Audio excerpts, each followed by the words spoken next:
antara asar dan subuh itu masih ada yang unggul, ada yang istimewa lagi. Apa yang istimewa? Antara asar dan subuh yang istimewa terletak di subuhnya.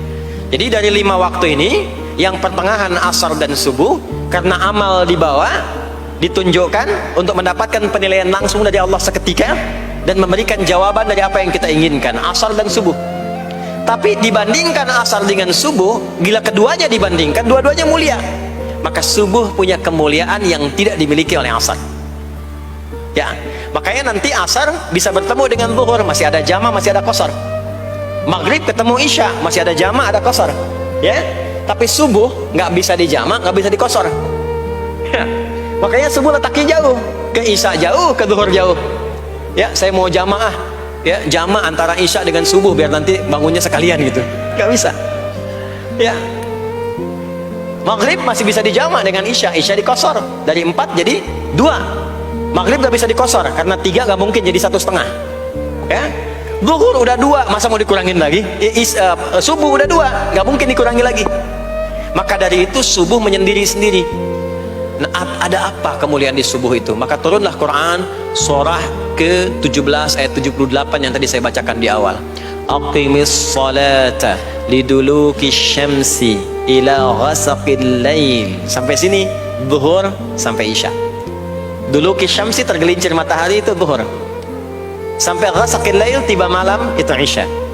Lalu ditutup ujungnya wa qur'anal fajr. Khusus untuk subuh itu ditambahkan selain sholat ada bahasa Quran di Quran sendiri.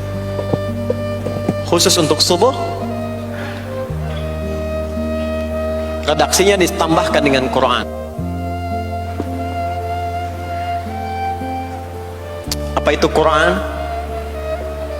Halo, apa itu Quran? Kalau tidak tahu cepat katakan wallahu a'lam. Apa itu Quran? Wallahu a'lam. Ada Quran, ada Al-Quran. Ada Quran, ada Al-Quran. Kalau yang disebut Al-Quran itu mutlak firman Allah, dari mulai Al-Fatihah sampai An-Nas. Ini yang terdapat di dalam mushaf ini, di 2 jilid ini, ya, itu Al-Quran. Kalau disebutkan Quran tanpa alif lam, maka yang dimaksudkan bacaan secara umum. Apakah itu Al-Quran, doa, istighfar, semua bacaan itu Quran. Kemuliaan sholat subuh itu dimulai sejak waktu fajar, matahari mulai keluar sinarnya untuk membelah gelapnya malam, itu sinarnya disebut dengan fajar. Nanti subuhnya saya terangkan di akhir. Sinarnya dibelah, membelah kegelapan malam, fajar shadiq. Maka pada saat itu bukan hanya sholatnya yang punya keistimewaan seperti sholat asar tadi, tapi semua bacaannya langsung dijawab seketika oleh Allah Subhanahu wa Ta'ala, dipersaksikan oleh seluruh malaikat dan dijawab langsung oleh Allah Subhanahu wa Ta'ala. Jadi kalau Anda berdoa, maaf, doanya lebih cepat terkabul kalau dipanjatkan dengan cara yang benar dan khusyuk. Kalau Anda istighfar, langsung dijawab. Kalau kita baca Quran, pahala langsung dituliskan berlipat. Itulah kemuliaan waktu fajar. Jadi Allah sendiri yang menyampaikan, bukan cuma sholat yang penting, semua bacaannya itu langsung didengar, langsung direspon, langsung dipersaksikan. Karena itu ada anjuran bahkan dari Al-Quran, dan ini dikerjakan oleh semua sahabat. Saking pentingnya sholat subuh itu, waktu fajar itu, bahkan mereka bangun dan menunggu sebelum tiba fajar. Maka disitulah muncul kemudian tahajud. Maka muncullah kemudian istighfar sebelum waktu subuh. Ya, ada amalan. Ini saya mau kasih rahasia ya. Tapi tolong jaga, ini antara kita saja di sini. Ya. Rahasia. Ada waktu sebelum subuh, cuman 15 sampai 20 menit kurang lebih. Ingat ya, kalau dikonversi sekitar 15 sampai 20 menit waktunya. Namanya waktu sahar. Sahar, jamaknya ashar. Jamak itu karena setiap hari oleh Allah dikasih itu. Sahar, jamaknya ashar. Rahasianya di mana? Bapak Ibu, ini waktu yang paling cepat untuk terkabulnya doa. Anda mau minta apa saja, hadisnya qudsi.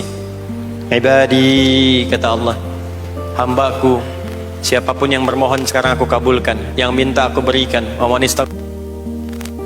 istaghfara li ghafartu lah. Siapa yang minta ampunan, istighfar, aku ampuni dia sekarang juga.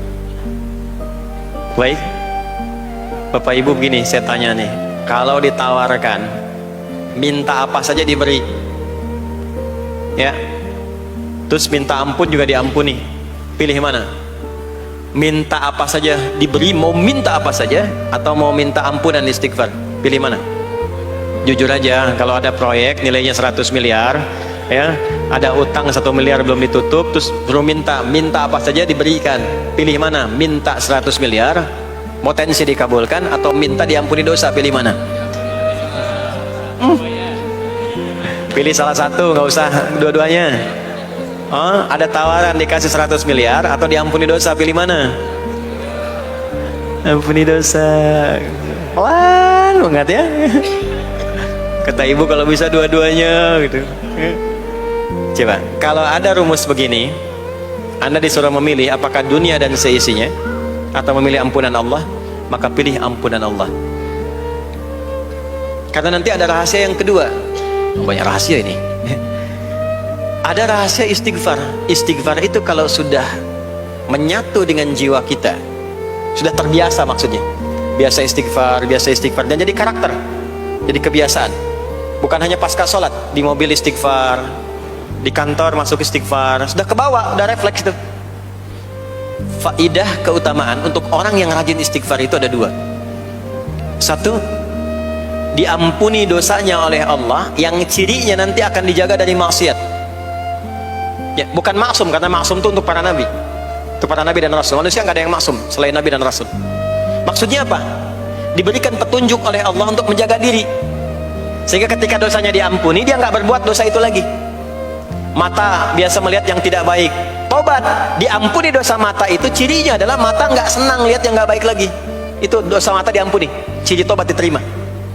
Maka istighfar itu menggugurkan dosa-dosa dan menjaga kita dari perbuatan salah. Yang kedua, orang yang sudah terbiasa beristighfar, itu doa cepat dikabulkan, bahkan sebelum ia memintanya dan memohonkannya. Sebelum melafazkannya, itu bisa terjadi Allah sudah mengabulkannya. Itulah kemuliaan istighfar.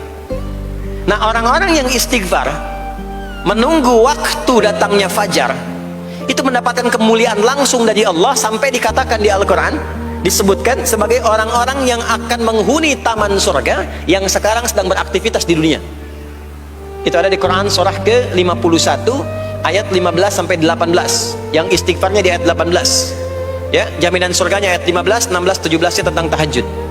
Innal muttaqina fi jannatin wa 'uyun akhidhina ma atahum rabbuhum innahum kanu qabla dhalika muhsinin. 17-nya kanu qalilan minal laili ma yahja'un, bahkan nunggu waktu sahar, nunggu subuh, tahajud dulu. Kemudian 18-nya wabil ashari hum yastaghfirun, istighfar. Sampailah tiba dia waktu fajar subuh. Ya, itu selesai dia istighfar, dapat kesempatan subuh, sholat dulu 2 rakaat.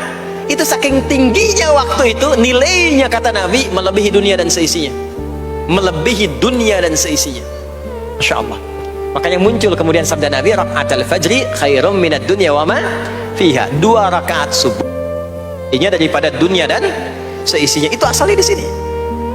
Nah, jadi memang subuh itu mesti diperjuangkan. Dan subuh itu generatornya, kalau subuh sudah bisa konsisten, yang lainnya ikut. Subuh itu kalau sudah konsisten, subuh ke masjid jamaah, subuh jamaah, bangun tahajud, istiqamah, istighfar, itu kalau subuhnya sudah bagus, yang lainnya ikut.